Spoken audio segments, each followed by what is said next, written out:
Yo, it's your boy the Android Doctor, back again with a really quick video.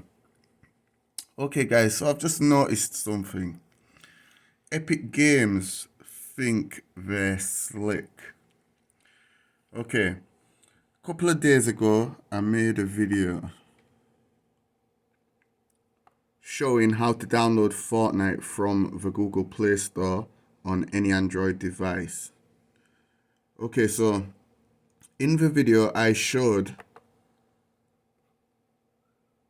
let me just turn up the volume so you can all hear this. Okay, so in the video I showed you that the game was available to download on my Nokia 7.2 from the Play Store. Watch this.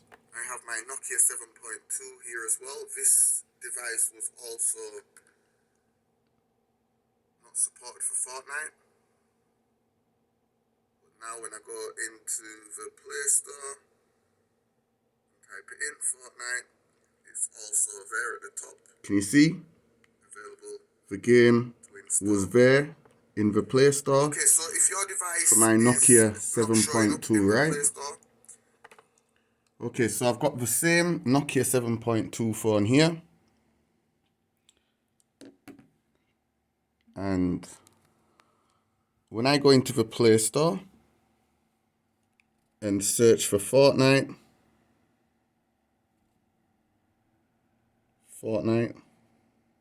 where is it, guys? It's gone.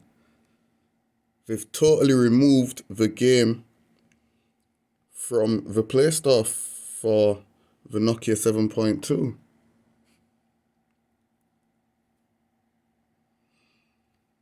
Okay, so in the comment section of this video, a lot of people are saying that when they go to the Play Store, they can't find Fortnite for their device. Guys, it was probably there, but they've removed it. And when I type it in on Google, Fortnite Play Store, it shows up. When I go to install,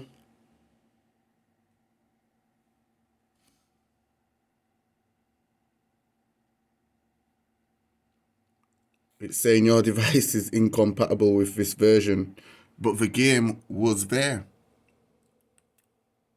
Let's see what date it was there. It was there on the 21st when the game was first available on the Play Store. And now today's the 27th and they've removed the game. I don't know what's going on. Yeah, but they think they're slick. So this game was probably available for your device, but when you check in the Play Store now, it's not there. They've removed it, guys. They think they're slick. They need to put it back in the Play Store. Anyway, I thought I'd just share this video with you guys. Thanks for watching. Be sure to share this video with everybody you know. Thanks for watching. It's your boy the Android Doctor. I'm out.